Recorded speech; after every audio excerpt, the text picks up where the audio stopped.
In this week's newspaper, we will talk about events that were very important in the history of Mexico, mainly the last stage of the Porfiriato and anti-election movements. As you know, during this period there were significant changes for people, but there was also inequality and injustice. The Porfiriato was an important period in the political history of Mexico, in which General Porfirio Diaz ruled the country between 1876 and 1911.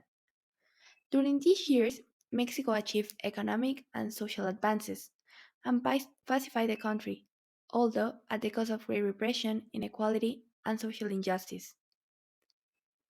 Porfirio Diaz was a highly prestigious soldier within the military forces and an excellent Mexican political circle. He had a prominent role during the War of the Reformation and in the French intervention.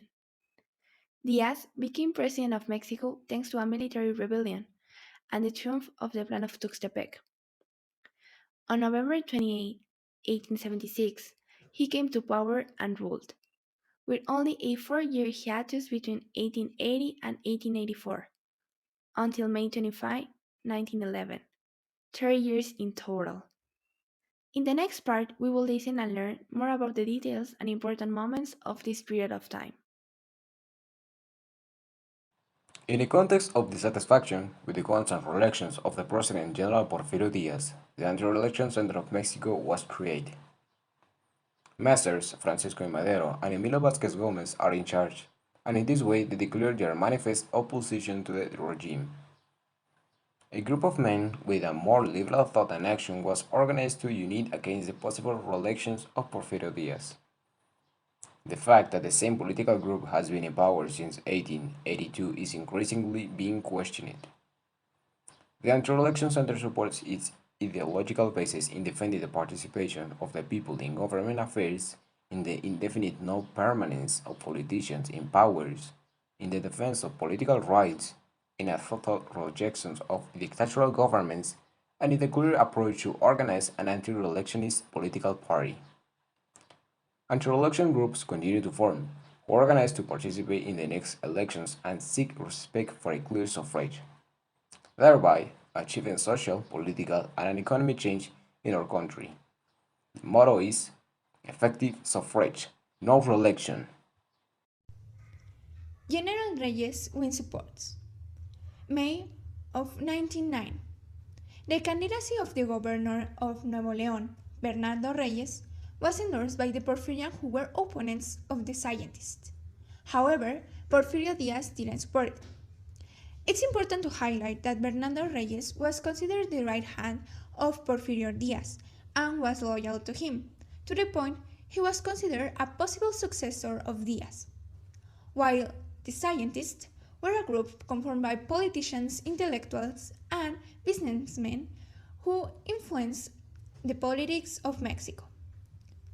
In the first days of April of 1909, after the Commission endorsed the candidacy for vice president of Ramon Corral, a scientist, many gentlemen met in the house of Heriberto Barron to promote the candidacy of Reyes, creating the Club Soberanía Popular. The club's objective was to create a wave of opinion favoring Reyes and influencing Diaz's decision. However, Diaz disagreed. Other articles mentioned that Diaz was afraid of Reyes' power and of not being able to control him once he was vice president, while the scientists showed themselves to be a modern and civilian elite capable of directing Mexico to a material progress. Repression in Velardeña Mineral. A small mining town in the municipality of Cuencame in the state of Durango has lived a different history to that of the towns that make up the state. This town is famous for its rich, inaccessible vein of silver, lead and zinc in exploitation since the year of 1600. In a rich mine in Velardeña, owned by the American Salomon Guggenheim, on May 9, 1907, a fire broke out of which the causes are still unknown. Some people suppose that a paraffin candle they used to see fell from the chandelier that was on the wall. and the fire started in the wood that was used to stop the walls of the mine where there was a metal used to come off. This tragedy left almost 100 homes in disgrace. Many miners died, some asphyxiated by smoke and others burned. Due to this tragedy, the population turned a religious act of Holy Week into a social outbreak after the political chief imprisoned the priest will disperse the pilgrimage. The villagers released the priest and looted what they could. At the same time, the political chief, José Antonio Fabián, asked for state aid, and that agreed to under the command of Lieutenant Jesus Garza González. A year later, a terrible situation arose in the town of El Arteña, in which the political leader José Antonio Fabián unleashed a hunt against the populations, since he left 48 inhabitants dead, who made to dig their graves, and then they were shot from behind to make them flee and apply the escape law to them. The people of this region suffer from many injustices from the government and the great landowners. They reduced the water for irrigation by reordering the redistribution of the Nazas River flow and took over the lands of the towns of San Pedro Aquila and Santiago. These situations had a significant impact, and in addition to the fire, people fought to improve their situation. September 1909. On December 12, a mass assembly was held in the town of Anenequilco in order to elect a new representative before the authorities. The designation was followed on Emiliano Zapata, well known in the place and who has experience in these cases. He supported the commission of Yuatepec people that demand the return of their lands. The residents of Anenequilco demand, together with the vigiles, that the hacienda returns your lands. In solemn ceremony, the leaders deliver the titles that prove that the land belonged to them. They are documents dating back to the colonial times, even written in Nahuatl. The new representative is about to study them to prepare the defense that they will consider to be their property. Under pressure, Reyes quits. October of 1909. As we have seen, around May of 1909, Reyes started winning popularity. But when the candidate to accompany Diaz in the presidency was Ramon Corral, the Reyistas felt insulted and started organizing small uprisings at the north of the country.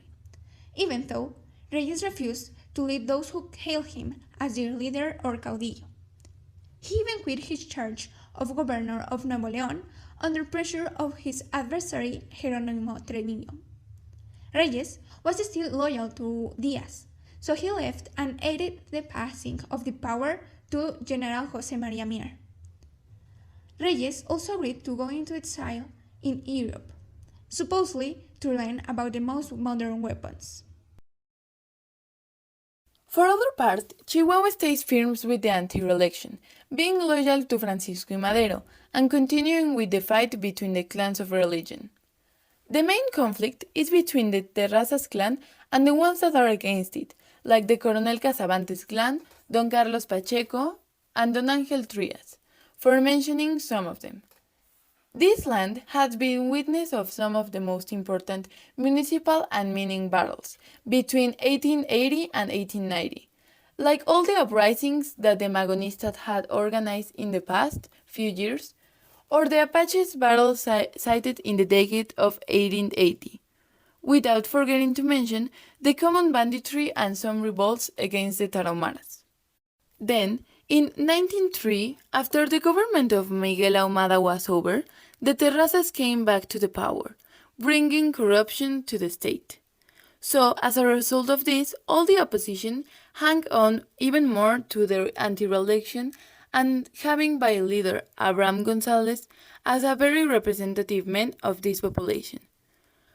Determined on building a network of anti-election clubs and helping to introduce the breed to Indiana, among other things.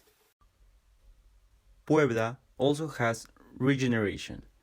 In October 1909, 2 days after the foundation of Luz y Progreso, a new and active anti-reelection club was established in Puebla.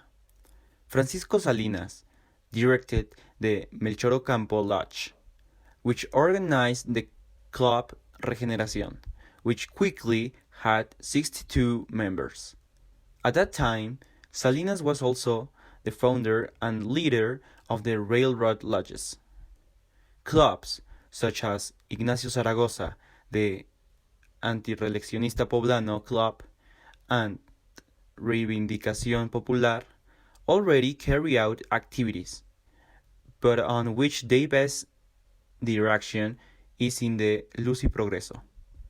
This happens in good part because of Aquiles Cerdán qualities, his democratic faith, charisma to win supporters, and his ability to organize.